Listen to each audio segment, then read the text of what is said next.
So today we'll talk about effects of stylet in versus stylet out collection of CSF from the cisterna magna on contamination of samples, sample quality, and collection time. Objective: to evaluate safety of stylet in and stylet out techniques for collection of CSF from the cisterna magna and to assess whether there were differences between techniques with regard to contamination of samples, sample quality, and efficiency of collection. Animals: 10 adult purpose-bred research beagles. Procedures: a prospective crossover study was conducted. Pre-anesthetic physical and neurologic examinations and hematologic analyses were performed. Dogs were anesthetized, and collection of CSF samples from the cisterna magna by use of a stylet in or stylet out technique was performed. 2 weeks later, samples were collected with the other sample collection technique. Samples of CSF were processed within 1 hour after collection. Results: cellular debris was detected in higher numbers in stylet in samples. Although this did not affect sample quality, the stylet out technique was performed more rapidly. No adverse effects were detected for either technique. Conclusions and clinical relevance: both techniques could be safely performed in healthy anesthetized dogs. The stylet out technique was performed more rapidly and yielded a sample with less cellular debris. Both techniques can be used in clinical practice to yield CSF samples with good diagnostic quality. Collection of CSF is a procedure commonly performed at referral practices as part of the assessment of patients with neurologic conditions. Cerebrospinal fluid is usually collected after advanced imaging of the CNS has been performed. Analysis of CSF is particularly useful in the diagnosis of inflammatory diseases of the CNS. In one study, abnormalities of the CSF were more common than abnormalities detected with MRI in dogs with inflammatory CNS diseases. The CSF is produced primarily by the choroid plexuses in the brain and, to a smaller extent, the ependymal cells of the ventricular system. It circulates through the ventricular system before entering the subarachnoid space, where it is accessible for collection through the cisterna magna cranially or the interarcuate space between L5 and L6 or between L4 and L5 caudally. The CSF serves many functions, including physically protecting the CNS, assisting with regulation of intracranial pressure, and serving as a medium for transport of metabolites, neurohormones, and neurotransmitters. Macroscopically, CSF should be clear and colorless. Microscopically, the nucleated cells should consist primarily of lymphocytes and monocytoid cells, with a low percentage of mature neutrophils also being acceptable. It should not contain any RBCs. The total nucleated cell count should not exceed 5 cells per L, and the total protein concentration should not exceed 30 or 45 milligrams per deciliter for samples collected from the cerebellomedullary and lumbar regions, respectively. Proximity of CSF to the brain and spinal cord makes it a useful sample for detecting abnormalities within the CNS. However, not all diseases can be detected through changes in the CSF. In addition, detecting changes in the CSF relies on actual changes of the fluid composition as well as on changes attributable to sample collection, because contamination of a sample can make it of non-diagnostic quality or more challenging to interpret cytologically. 2 techniques are commonly used to collect CSF: use of a spinal needle with a stylet in and use of a spinal needle with a stylet out. For the stylet in technique, the spinal needle is inserted through the skin and directed toward the cisterna magna. Each time the needle is advanced 1 to 2 millimeters, the stylet is removed and flow of CSF is assessed. When no flow is evident, the stylet is replaced. The needle is then advanced another 1 to 2 millimeters, and the process is repeated until CSF flow is achieved and a sample is collected. Alternatively, the stylet in technique can be performed by inserting the needle as previously described and advancing it until a popping sensation is felt, at which time the stylet is removed and flow of CSF is assessed. For the stylet out technique, the stylet is removed once the spinal needle penetrates the skin, and then the needle is slowly advanced until CSF flow is evident and a sample is collected. The stylet is never reinserted into the spinal needle. The preferred technique for collecting CSF has been discussed. However, none of those authors offered reasons for their preferred method. It could be speculated that lack of a stylet when advancing a spinal needle through the soft tissues may result in occlusion of the needle lumen or more contamination by tissue or blood, compared with results when a stylet is used. However, to the author's knowledge, no study has been conducted to compare the 2 techniques regarding quality of the sample and efficiency of sample collection. Because sample quality will influence the ability of clinicians to make a diagnosis, it is vital to understand the manner in which collection can affect the sample. Furthermore, reducing the amount of time an animal must be anesthetized to enable collection of a sample would minimize anesthetic risks for patients. The purpose of the study reported here was to evaluate the effect of the sample collection method on sample quality and collection efficiency. Our null hypotheses were that there would be no difference between the stylet in and stylet out sampling methods regarding sample quality or efficiency of collection, and that both techniques could be safely performed. Materials and methods: animals: 10 adult purpose-bred research beagles were used for the study. Each dog was anesthetized twice for collection of CSF. Physical and neurologic examinations were performed by one of the authors before each anesthetic episode. A CBC and biochemical analysis were performed before the first anesthetic episode, and the PCV and concentrations of total solids, lactate, and glucose were measured before the second anesthetic episode. All procedures were approved by the University of Prince Edward Island Animal Care Committee. Sample collection: a crossover study was conducted. For the first period of sample collection, dogs were randomly assigned by use of a random number generator to the stylet in or stylet out technique. The order of sample collection among the 10 dogs was similarly randomly assigned. For the second period of sample collection, the other sample collection technique was used for each dog, but the order of sample collection again was randomly assigned among the 10 dogs. Dogs were not premedicated. Anesthesia was induced with propofol or alfaxalone at the discretion of the attending anesthetist. Dogs were intubated, and anesthesia was maintained with isoflurane. Dogs were positioned in right lateral recumbence on a table. The hair on the back of the head and neck was clipped, and The skin was aseptically prepared with 4% chlorhexidine gluconidine 70% isopropyl alcohol in a standard man-there. An assistant positioned the dog by holding the muzzle parallel to the tabletop and bending the cervical vertebrae so that the head was 90 degrees perpendicular to the vertebral column. The assistant held the skull and muzzle immobile for the entire procedure. The target location for insertion of the spinal needle was selected as the point where a line between the cranial edges of the wings of the atlas intersected the dorsal midline halfway between the spinous process of the axis and the occipital protuberance of the skull. There was an interval of at least 15 minutes between anesthetic induction and collection of a CSF sample. All CSF samples were obtained by one of the authors, who have used the Stylet-In technique for 15 years. A 22-gauge, 1.5-inch spinal needle with a stylet seated completely in the needle was inserted perpendicularly into the skin at the target location. Once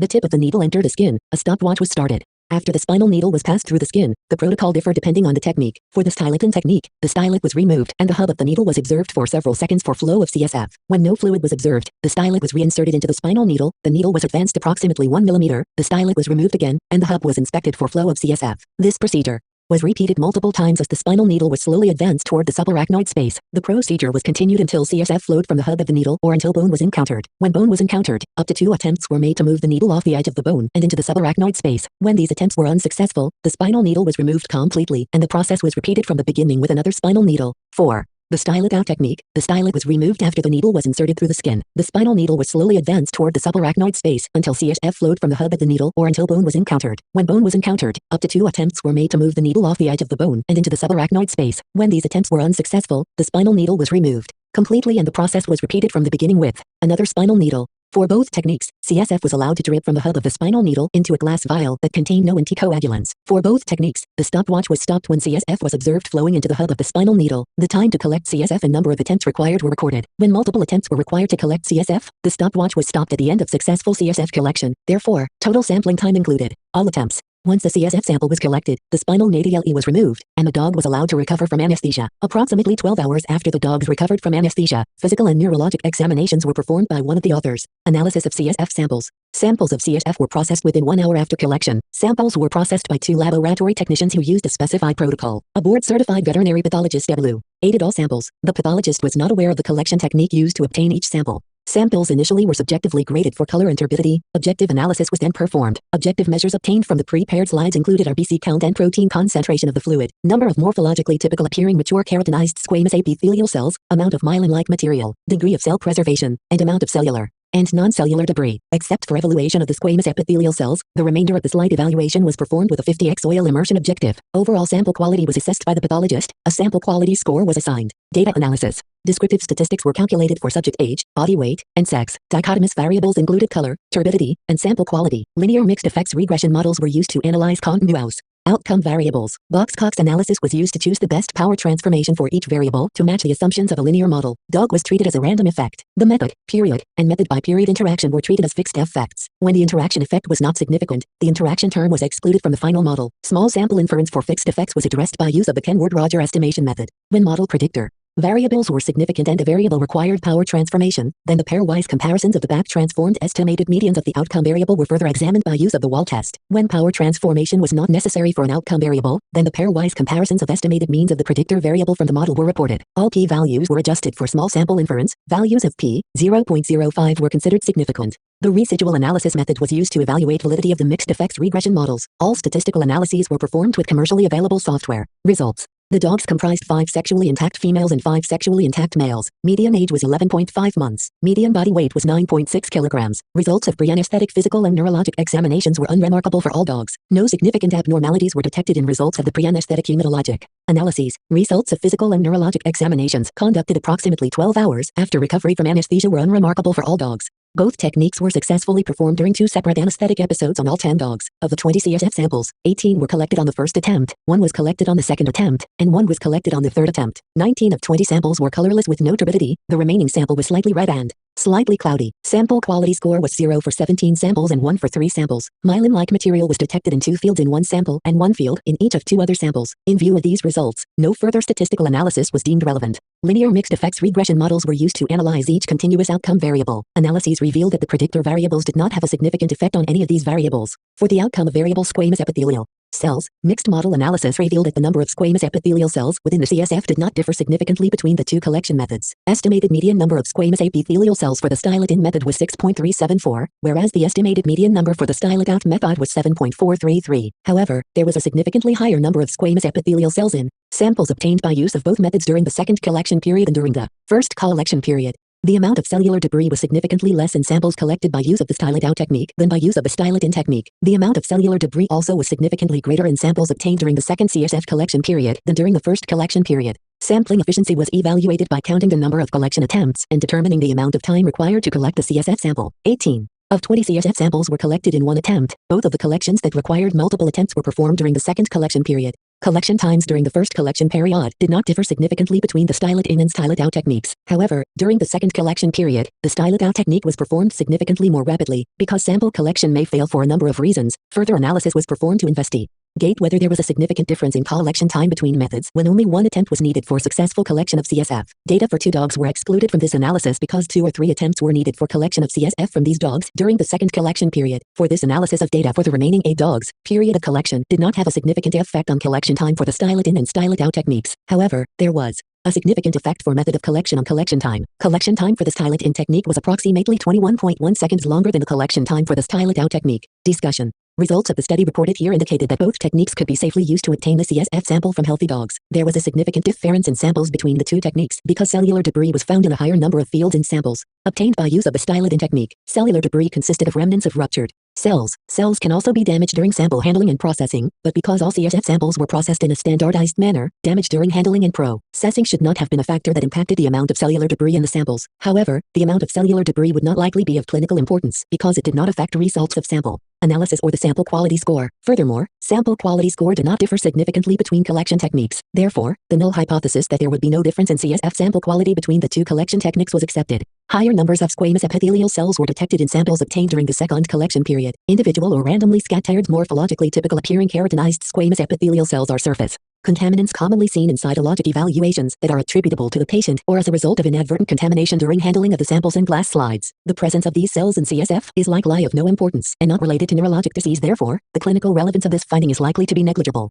Regarding efficiency of sample collection, it was found that CSF samples could be obtained significantly more rapidly by use of the Stylet-out technique than with the Stylet-in technique. Interestingly, sample collection time during the first collection period did not differ significantly between the collection techniques. During the second collection period, multiple sampling attempts were required to obtain CSF from 2 dogs. Both of these samples were for the Stylet-in technique. Therefore, analysis was conducted without the data for these 2 dogs. This analysis revealed that a CSF sample was obtained significantly more rapidly by use of the Stylet-out technique than with the Stylet-in technique. Therefore, the null hypothesis that there would be no difference in efficiency between the two collection techniques was rejected. This finding may not be of clinical importance because CSF samples were obtained in 60 seconds by use of both techniques. However, it should be mentioned that the author who performed all CSF collections was experienced only with the Stylet-in technique. The difference in efficiency between the two techniques may be more important when less experienced veterinarians collect samples. In addition, minimizing the amount of time for anesthesia should minimize risks associated with anesthetizing patients with neurologic abnormalities. In the present study, we attempted to standardize the CSF collection process to minimize bias by having the same author perform all CSF collections, the same 2 technicians perform laboratory processing of the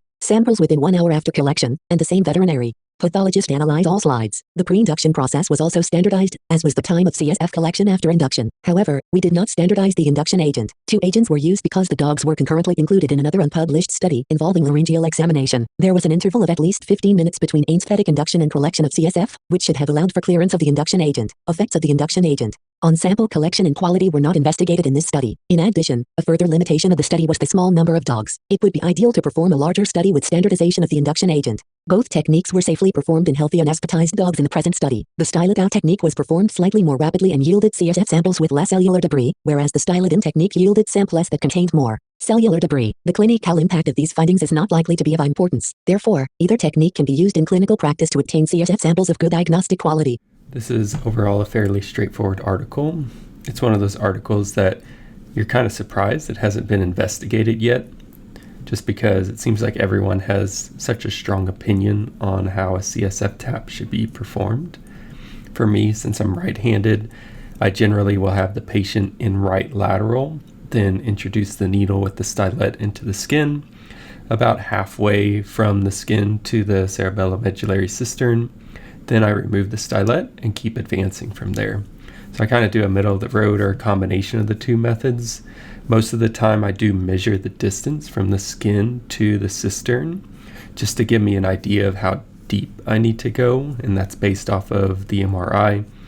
I know that this has flaws because the positioning of the patient in the MRI is going to be different than the positioning for the spinal tap, but I do find that there is a good correlation between the two. So again, not perfect, but it gives me a pretty good idea, especially as it helps me pick the needle size and how far down that needle is going to be or how close the skin is going to be to the hub.